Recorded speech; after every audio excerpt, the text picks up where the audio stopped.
নিশ্চয়ই আমি পারবো। আচ্ছা কত নম্বরটা ছিল বলো? 15, তাই তো? বুঝতে পারছো তো? হ্যাঁ আস্তে আস্তে, সাউন্ড না, এক্সট্রা সাউন্ড না, এক্সট্রা সাউন্ড না। বলো কতটা? 15। হ্যাঁ বলো কি আছে? ডিভাইড 184 into 2 আচ্ছা প্রথম কথা দাঁড়াও, শোনো না, বলেছে নাম্বারটা 184, একে দুটো পার্টে ভাগ করতে বলেছে। তাহলে একটা পার্ট যদি a করি না, আরেকটা পার্ট কি বেরোবে? B। না 184 মাইনাস a। তুই বলো, বুঝিয়ে দিচ্ছি। 10 কে দুটো পার্টে ভাগ করতে বললাম, একটা পার্ট নিলাম 3, আরেকটা পার্ট কি হবে? 10 কে দুটো পার্টে ডিভাইড করেছি, একটা পার্ট 3, তাহলে আরেকটা পার্ট কি হবে?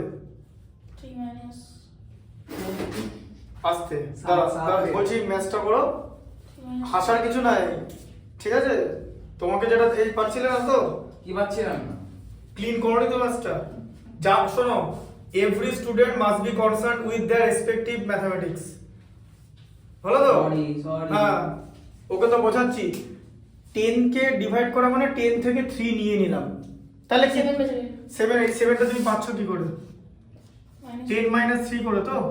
হ্যাঁ এটা তাই তো করলাম, এই যে 184 মাইনাস a, তাই তো করলাম। বোঝা গেল? দুটো পার্ট ঢুকলো মাথায়, যে একটা পার্ট যদি a হয়, একটা পার্ট 180 মাইনাস a। কেন 184? কারণ আমি যদি এই দুটো পার্ট অ্যাড করি, আমি যদি a এর সঙ্গে 184 মাইনাস a অ্যাড করি, আমার plus a minus a eliminate হয়ে গিয়ে 180 তো 184ই হবে। বোঝা গেল কনসেপ্টটা?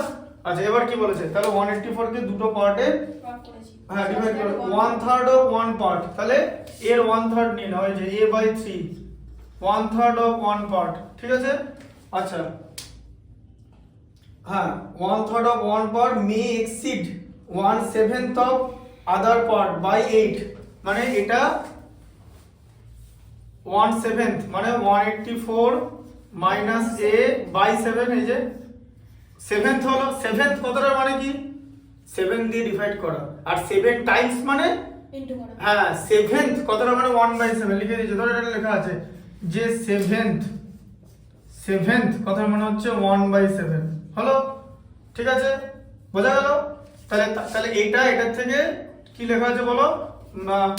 1/3 লেখা আছে, 1/3 অফ 1 পার্ট মে এক্সিড, মানে এটা বেশি, 1/7 অফ আদার পার্ট বাই 8, মানে এটার থেকে 8 বেশি, তাই তো? তার মানে এটা থেকে এটা মাইনাস করলে 8 হবে, তাই তো? করে দাও। এবার দেখো a minus 3 minus 184 minus a by 7 equal to 8, এটাকে ব্র্যাকেটের মধ্যে রাখবে, ঠিক আছে? এবার দেখো 3 আর 7 এলসিএম করলে কত হয়? 3 আর 7 21। কেন? কারণ দুটোই প্রাইম নাম্বার, দুটো প্রাইম নাম্বারের এলসিএম অলওয়েজ প্রোডাক্ট হয়, ঠিক আছে? দুটো মানে তাদের প্রোডাক্ট।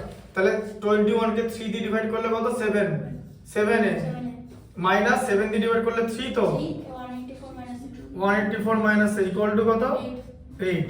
আচ্ছা পরের লাইনটা দেখো, তাহলে 7a minus 3 into 184 plus 3a,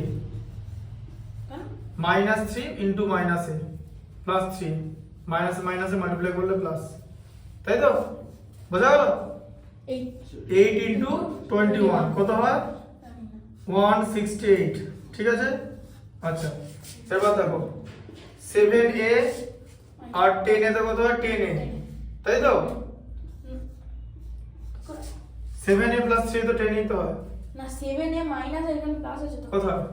এখানে তো 3 এর আগে প্লাস আছে, হ্যাঁ তো 7a প্লাস 3 তো হবে। ও এটা তো আগে, এটা তো আলাদা জিনিস, এটা তো নাম্বার শুধু। এবার এটা তো পুরোটা প্লাস হয়ে যাবে, এই যে 3 ইনটু 184 প্লাস 168 হবে তো? 184 কে 3 দিয়ে মাল্টিপ্লাই করলে কত হয়? 3 ইনটু 4 এ, ঠিক আছে? 300 252, দেখো এরকম করে করবে। 3 4 এ 12 এর 2 হয় থাকছে 155, এই যে, ঠিক আছে?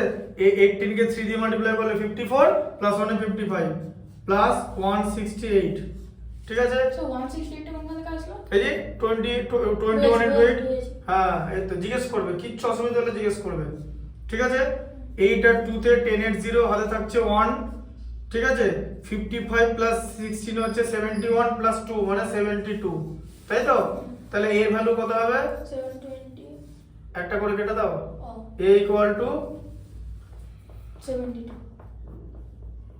72 হচ্ছে 72 বুঝে গেল a ইকুয়াল টু 72 তাহলে পার্ট গুলো বার করতে বলেছে তাহলে একটা পার্ট কি হবে 72 তাই তো তাহলে আরেকটা পার্ট কি হবে আদার পার্ট কত হবে 184 মাইনাস a করতে হবে তো মানে 184 মাইনাস 72 ইকুয়াল টু 112 একটা পার্ট হচ্ছে ওয়ান পার্ট ঠিক আছে এটা হচ্ছে ফার্স্ট পার্ট হচ্ছে এটা আদার পার্ট হচ্ছে 112 ঠিক আছে করে নাও এটা বোঝা গেল